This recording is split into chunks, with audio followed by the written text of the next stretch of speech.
Hi everyone, so the channel is creeping up on 3,000 subscribers now. So first of all, thank you very much to everyone who continues to follow the channel and support it. I really appreciate that. And those of you that have followed the channel for a while will know that when I get to these sort of landmarks, I like to do something for it, usually a competition of some kind, and help to reward you guys for supporting the channel. At this point in time, obviously, with the exceptional circumstances that we are all in, it didn't really seem like an appropriate moment to be trying to blag a load of freebies from companies, to even if it was to pass on to other people.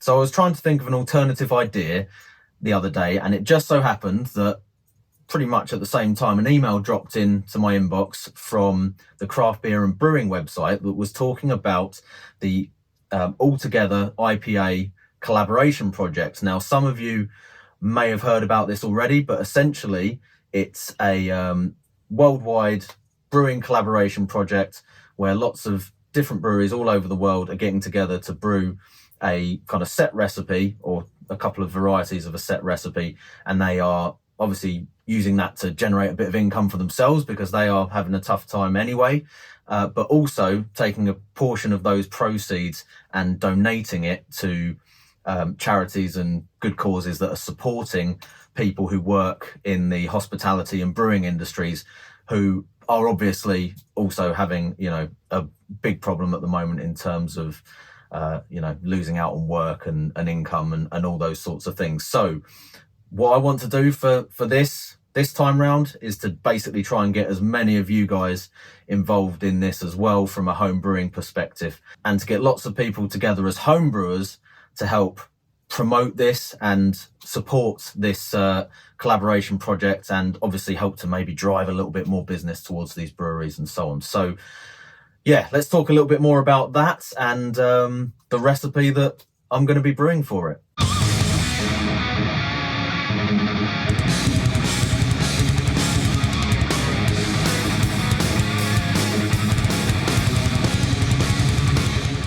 So the Altogether Brewing project was started off by a brewery over in America called Other Half Brewing, and it's now basically spread to a whole load of other breweries, mainly in America at the moment, but it is kind of going global right now. At the current count on the website that I'll put a link to down here, and I'll probably put it up on the screen now so you can have a look. We have 410 breweries worldwide participating in this. That's across 40 states in America, but also across 29 other countries. So here in the UK, there's already quite a few breweries signed up to it. A few that I can remember off the top of my head include Wylam, Track Brewery, Deya, Mondo, I think, and that's pretty much all the ones I can remember now. But definitely quite a few in the UK. There's some in Ireland as well. Boundary Brewing in Belfast as well was the other one I was trying to remember. Whiplash in Dublin, I think. Quite a few in Europe as well. Omnipolo, I think, are involved in it, and various others. So it's spreading out all over the place. Everyone's getting on board with this. And as I said, the idea is that they will all brew this beer to a similar recipe, obviously with their own individual tweaks and processes there as well. And then they're going to sell it to generate income for themselves, but also to pass on some of the proceeds to good causes related to the hospitality industry and supporting all the workers who are having a hard time at the moment. So what does that have to do with home brewers? Well, the reason that I did this video was because, as I said, I got an email from the Craft Beer and Brewing website where they've basically scaled the recipe down for home brewers so that you can do a homebrewed version of it yourself. And they are asking people to essentially do that, help to promote what's going on, first of all, so that more people know about it and more people know that they can go out and help support breweries and the hospitality industry by buying these beers, first of all.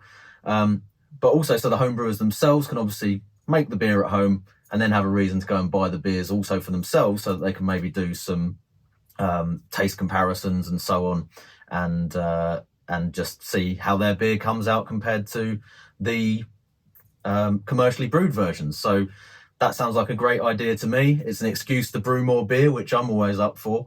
And hopefully it sounds like something that you guys might want to get involved in as well. Now, I've had a chat with a few other people online about this. Obviously this is not my idea. This is just me kind of trying to help promote this thing that's going on, that has come via Other Half Brewing and then has been passed on to the homebrew community via the Craft Beer and Brewing website.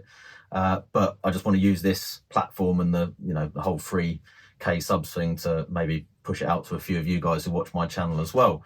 So as I said, I've been talking to some other people.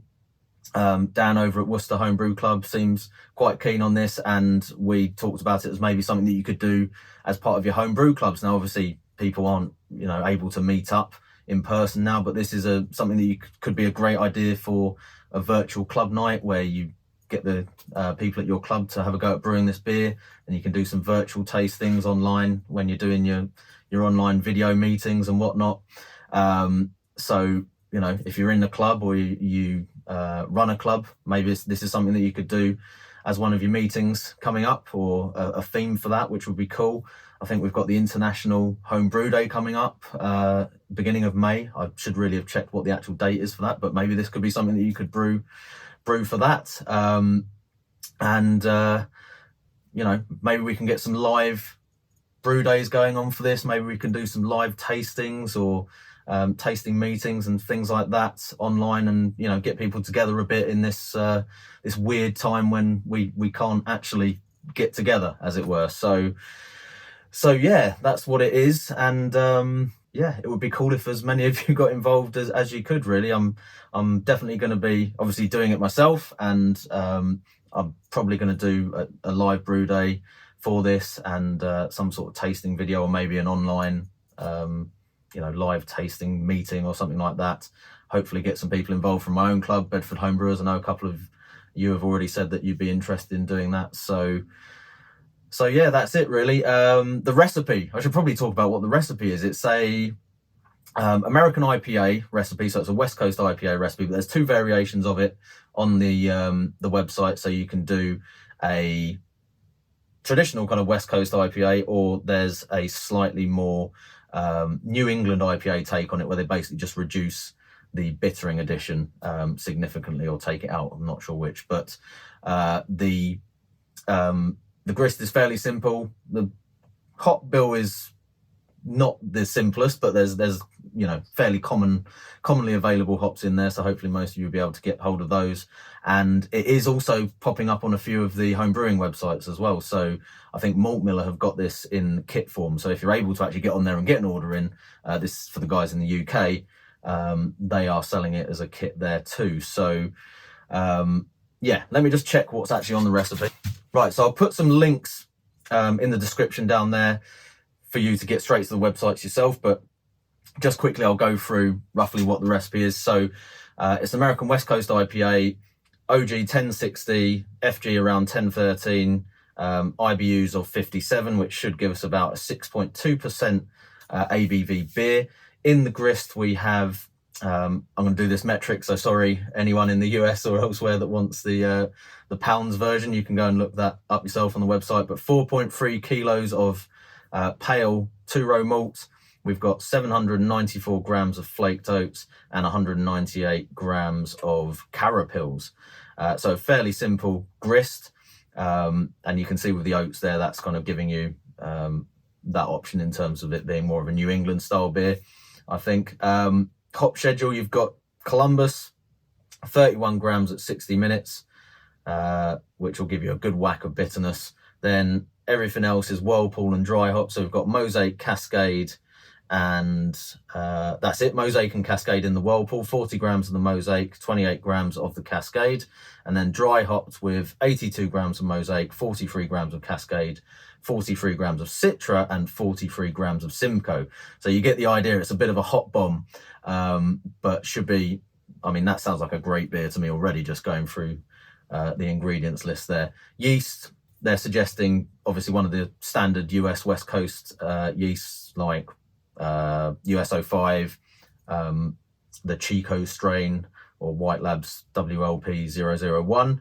Can't remember what the Wise equivalent of that is, but the American ale from Wise. Obviously, you know, you don't have to stick rigidly to the recipe, but it's just a starting point for you. So that's where we can start from. We can tweak it ourselves based on what ingredients you've got, how you want to make it. I might do a follow-up video to this where I kind of convert it into recipes for different brewing methods as well. So let me know in the comments if you would like that. So, you know, maybe a sort of general guide to how to do this as a kit brew, with probably some, you know, additional hops added to it, an extract version maybe, that sort of thing. So yeah, let me know if that's of interest.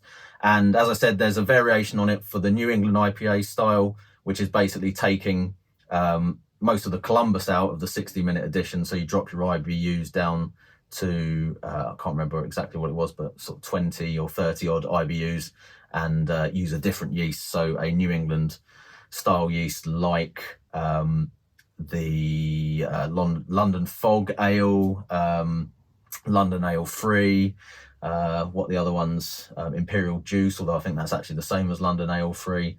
What are the other ones that they use? Hang on.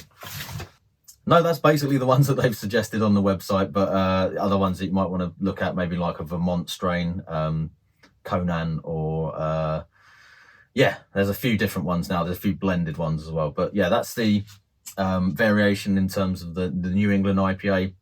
I think both of those would make a really good beer. If you're not into American IPAs, maybe this isn't something for you.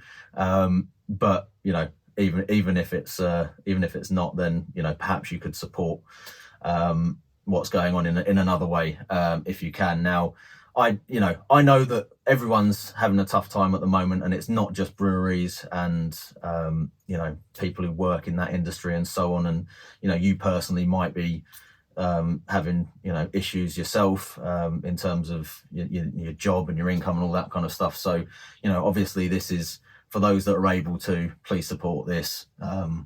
If you've got other things going on, you know, of course, we've all got our own individual circumstances, but as far as, you know, the home brewing community goes, you know, we've all been a little bit smug over the last few weeks about the fact that we can make our own beer and we don't have to go and, you know, queue up in the supermarkets to buy the rubbish that everyone else seems to be fighting over, which is great. You know, I'm still quite smug about that, to be honest.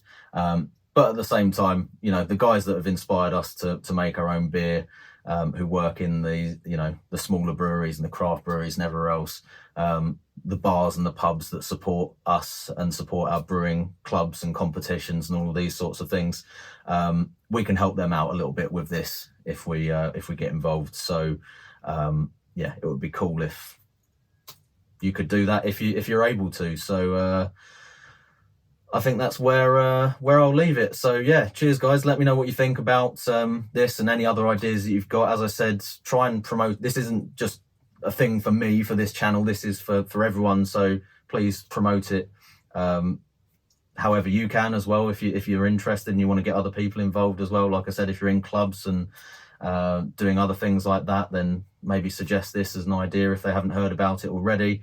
And maybe let your local breweries know as well if they haven't found out about this yet. Have a chat with them and maybe try and get them involved, and then you can have somewhere local to you that you can buy their version of it from as well to compare to your own if you do brew it. Yeah, so that's it. Cheers guys, and do get involved if you can. I'm the dude, so that's what you call me, you know? That or his dudeness or duder or, you know, El Duderino if you're not into the whole brevity thing.